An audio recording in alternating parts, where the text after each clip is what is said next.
I want to talk about frequency because most people think that frequencies are just waves. But I want you to think about frequency another way. Now, when the pineal gland becomes electrically activated, many times we start to see these fractal patterns. With our eyes open, with our eyes closed, we start to see these complex geometric patterns. And the more orderly those patterns are, the more coherent the energy is. It is those standing waves of energy that the coherent brain and the coherent heart will begin to transduce, just like a barcode. A laser reads the barcode and it interprets the information. The pineal gland decodes that information into profound pictures and imagery. Here's my greatest definition of the pineal gland. The pineal gland, when fully activated, is a crystalline superconductor that receives information through the transduction of energetic vibrational signals, that's frequencies beyond the senses, the quantum field, into biological tissue, the brain and the mind, in the form of meaningful imagery, the same way as an antenna translates different channels onto a TV screen. And when the pineal gland is activated, now we have information that's being downloaded into our nervous system that's transcendent of our senses. Now, what's the side effect of that? Here comes the profound mystical moment. You now may have the experience of moving from space-time to time-space, where all of those dimensions exist. Now you may have the experience of coming out of your body, traveling down a long tunnel of light, your body being filled with energy that you are now perceiving.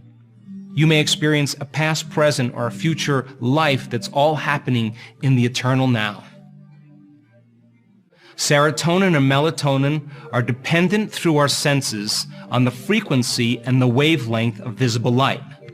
You close your eyes now, and all of a sudden, you're no longer processing visible light.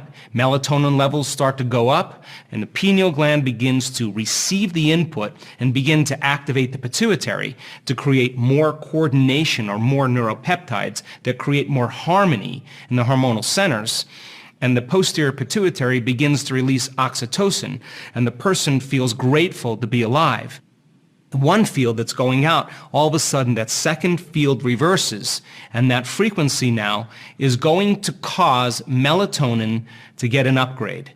In other words, melatonin now is going to transmute or change into some very powerful molecules.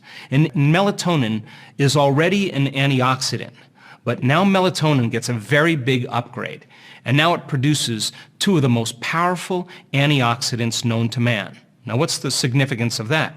Antioxidants are anti-cancer, anti-aging, anti-stroke, anti-neurodegenerative, anti-inflammatory, antimicrobial.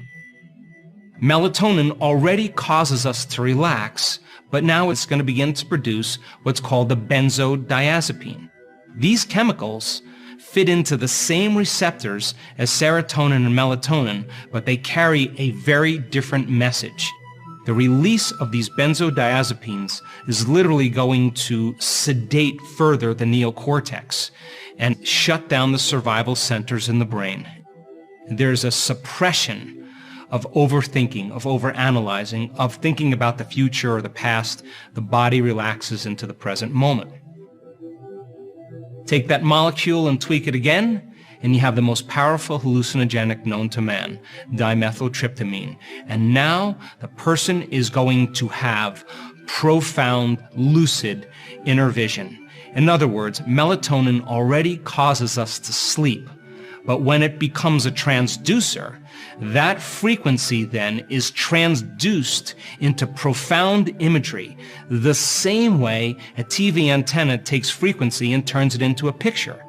And the pineal gland has been called the third eye because we're having a profound inner vision that is more real than the world we live in. And we can say then, the person is having a full-on sensory experience without their senses. And the second chemical made from the posterior pituitary is called vasopressin, antidiuretic hormone. And when vasopressin levels are elevated, the cells of the body now can store more water. And now the cells are prepared for a greater frequency, And all of the cells now begin to oscillate and produce more coherent light and information. And we could say in one moment, the person's getting a biological upgrade. Information from the field is literally changing the human operating system. I want to show you just a few brain scans to unify all this information. This is normal brain activity, and the person is in low beta brainwave patterns. Now they go into a meditation. We start to see the energy in the brain begin to escalate. That person is transitioning from high beta, and they're starting to move into very coherent gamma. By the same means, this person is having a full-on sensory experience without their senses. This person, second-generation Holocaust survivor, suffering from anxiety and depression, a psychotherapist, did everything he could to change his state. In one moment, this person has a transcendental experience that's transcendent of this three-dimensional reality, and in an instant, his depression and his anxiety changes and goes away. Now, when we have two waves that are coherent, that are oscillating in order or coherence, they summate and produce a higher wave. Now, what's the significance of that? The higher the wave, the higher the amplitude, the higher the energy in the brain, which means the more coherent the brain becomes, the higher the energy will exist in the brain. Check this out now. What we started to notice is that when people begin to do this properly, the first thing that happens is we start seeing theta as a precursor before the person goes into an aroused state. In other words, they have to settle their body down and begin to move into such a slow brainwave pattern that now they're suppressing the thinking neocortex, and in low-level theta, lights are out in the identity. The known self is now shut off. Once they're in that slow brainwave state, it's as if theta acts as a carrier wave. The parasympathetic nervous system is activated, the person is relaxed, and now when they lock into a frequency, the arousal takes place. Coherent theta becomes the carrier for gamma. And check this out. Person is opening their awareness and connecting to the field of energy and information, and now we're seeing 10 standard deviations outside of normal in theta. And whenever we see this in a brain scan, we know what's going to happen next. The person is going to go into an aroused state.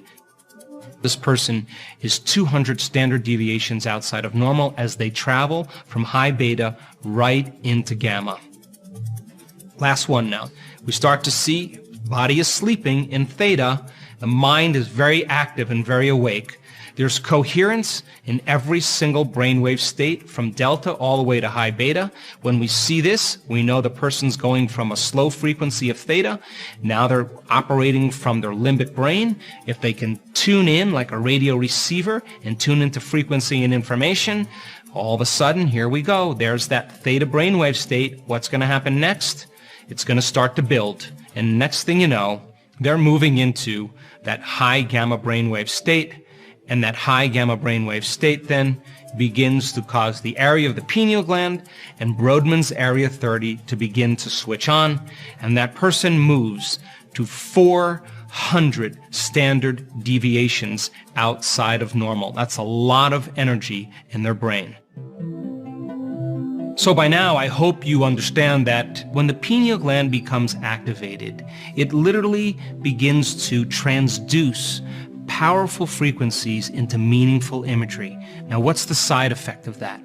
When the person returns back to their senses, we don't see things how they are. We see things how we are.